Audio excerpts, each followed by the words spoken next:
Hello everyone, welcome to the Diligent Learners. This is a video on English vocabulary for the upcoming DSSSB Teaching Examinations 2026.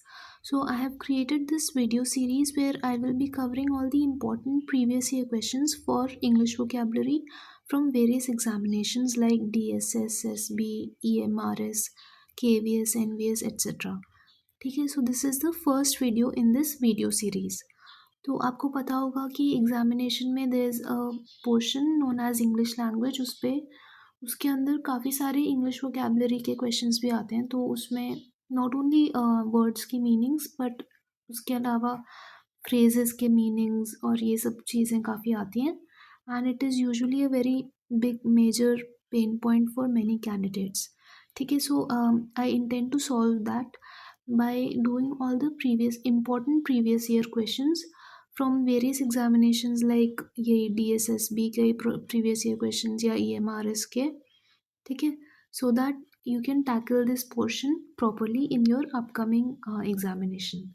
So I'll begin with this video. तो first question है, ये EMRS का था, 23 में पूछा था.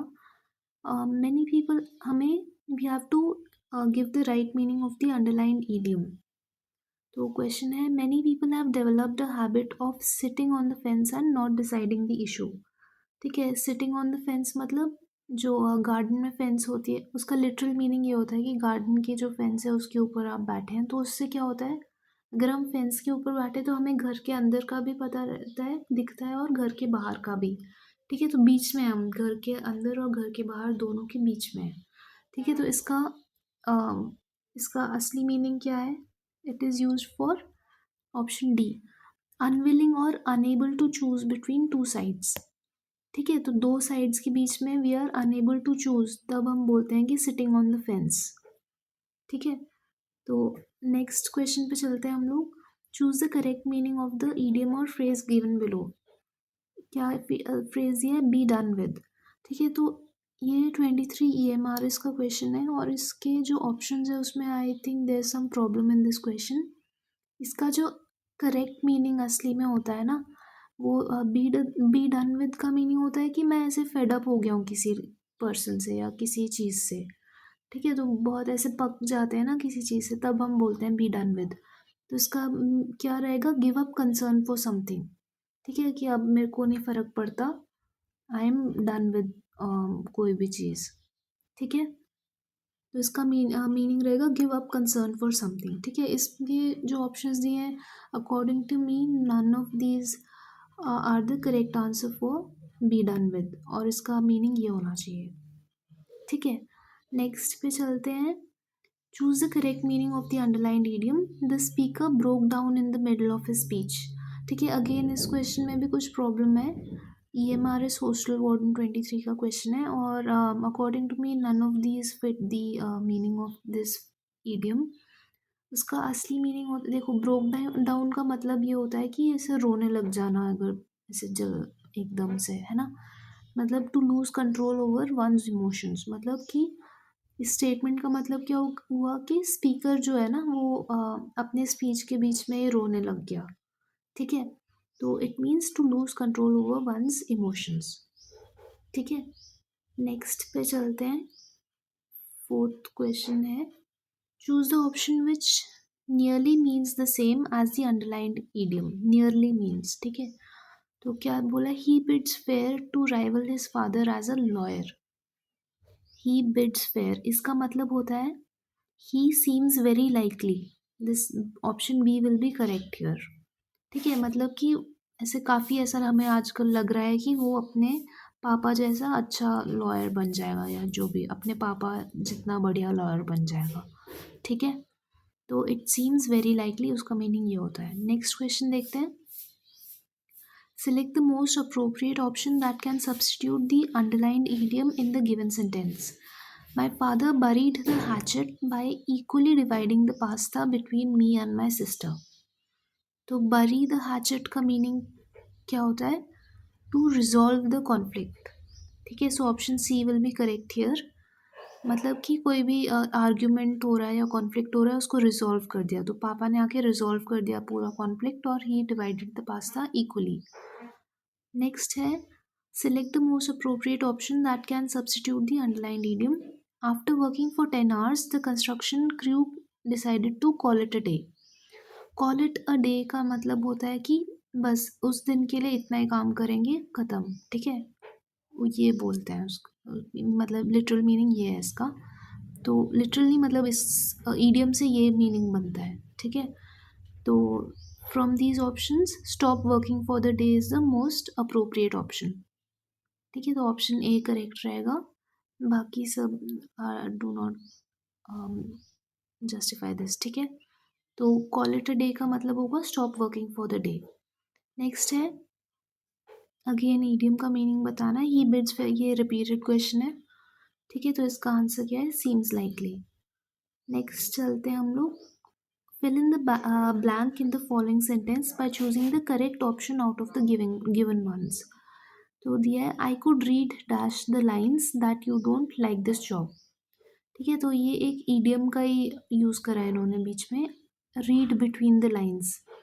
Read between the lines एक idiom होता है, इसका मतलब होता है कि हम किसी चीज़ का इम्प्लिसिट मीनिंग निकालने की कोशिश कर रहे हैं। इम्प्लिसिट मतलब कि सामने सामने दिख नहीं रहा है, एक्सप्लिसिटली हमें नहीं दिख रहा है, पर हम इम्प्लिसिट कुछ भी मन से मीनिंग निकालने का कोशिश कर रहे हैं। ठीक है, तो मतलब कि जैसे अगर किसी को सामने जॉब नहीं अच्छी लग रही तो उनका ऐसे मोराल लो सा रहेगा ना। तो हम वी आर, उन्होंने साफ साफ हमें नहीं बोला कि जॉब नहीं पसंद मेरे को, पर उनका मोराल वगैरह और बिहेवियर देख के अगर हमें पता चले तो that means reading between the lines. ठीक है, सो नेक्स्ट क्वेश्चन क्या है? इन द फॉलोइंग क्वेश्चन वो ईडियम का मीनिंग बताना है। To keep the ball rolling. To keep the ball rolling का मतलब होता है टू कंटिन्यू द वर्क, मतलब जो काम चल रहा है उसको चलने दो। ठीक है, so the correct answer for this will be option B, to continue work. Next है बुल इन चाइना शॉप। ये ईडियम का मीनिंग बताना है हमको। तो इसको लिटरली आप सोचो, अगर कोई बुल, बुल मतलब वो काऊ का मेल वर्जन, वो अगर किसी भी शॉप में घुस जाए तो पूरा ऐसे तबाही कर देगा, है ना। तो उसका मीनिंग भी इसको उसी चीज़ के लिए यूज़ करते हैं। बुल इन चाइना शॉप मतलब वन हु कॉजेज डैमेज। ठीक है, तो अगर कहीं पे किसी ने आके कुछ ख़राब कर दिया पूरा काम, तो उसको हम बोलेंगे बुल इन चाइना शॉप। ठीक है, one who causes damage. Next है एट वंस फिंगर टिप। इसका मीनिंग क्या होता है? Easily available. ठीक है, मतलब कि बिल्कुल अभी आ जाएंगे, अगर बुलाया तो अभी आ जाएंगे। या अगर जैसे हमें, हम लोग कई बार लर्निंग के लिए यूज़ करते हैं कि मेरे को पूरा chapter is on my finger tips, मतलब it is easily available to me, I can easily use the information. ठीक है, ये मतलब हुआ इसका। नेक्स्ट है अ वेरी स्मॉल ऑफ। अच्छा, हम we have to select the most appropriate idiom of the given meaning. ये 4 ईडियम्स दिए हैं और हमें एक मीनिंग दिया हुआ है। We have to select which of the idioms is closest to this meaning. ठीक है, तो मीनिंग क्या दिया है? A very small part of something big और होल। ऑप्शंस क्या है? Free and easy, give him the slip, a drop in the bucket या फुल। ये कुछ मिसप्रिंट है, तो इसका आंसर रहेगा C, a drop in the bucket. ठीक है, a very small part of something big और होल का मतलब, a drop in the bucket का मीनिंग ये होता है, a very small part of something big और होल। ठीक है, नेक्स्ट क्वेश्चन देखते हैं।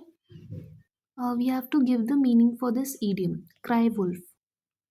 ठीक है, तो क्राई वुल्फ का मतलब क्या होता है? ये एक स्टोरी भी आपने पढ़ी होगी, वुल्फ वुल्फ करके एक स्टोरी आती है। उसमें एक बॉय होता है, वो ऐसे फालतू में जाके कहीं पे हिल पे जाके ऐसे चिल्लाने लग जाता है, तो द विलेजर्स गेट अलर्ट कि क्या हो गया, है ना। तो वो मजाक कर रहा होता है, तो ऐसे 2-3 बार ऐसे मजाक में कि वुल्फ ने मेरे को पकड़ लिया, वुल्फ ने मेरे को पकड़ लिया, है ना। And the villagers got very fed up with him. So after some days of doing this, असली ने एक वुल्फ ने उस पर अटैक कर दिया। So, but then the villagers did not come to save him because उनको लगा कि ऐसे ही मजाक कर रहा है, ठीक है। तो उससे ये ईडियम डिराइव हुआ है, वही स्टोरी से।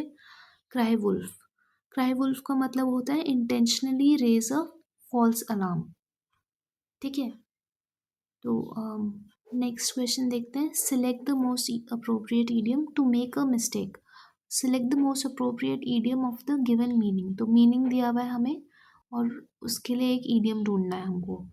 टू मेक अ मिस्टेक के लिए क्या क्या दिए हैं? Doggy bag, done to death, drop the ball या डार्क हॉर्स। तो इसका आंसर रहेगा ड्रॉप द बॉल, ठीक है।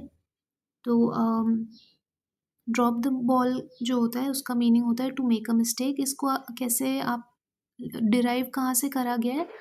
पासिंग द बॉल करके एक गेम होती है ना, पासिंग द पार्सल या पासिंग द बॉल। तो उसमें कोई भी जो प्लेयर है वो अगर बॉल गिरा देता है तो मतलब गलती से गिराया है, उसने मिस्टेक कर दिया है, तो वही उसी से डिराइव किया ड्रॉप द बॉल मतलब टू मेक अ मिस्टेक, ठीक है।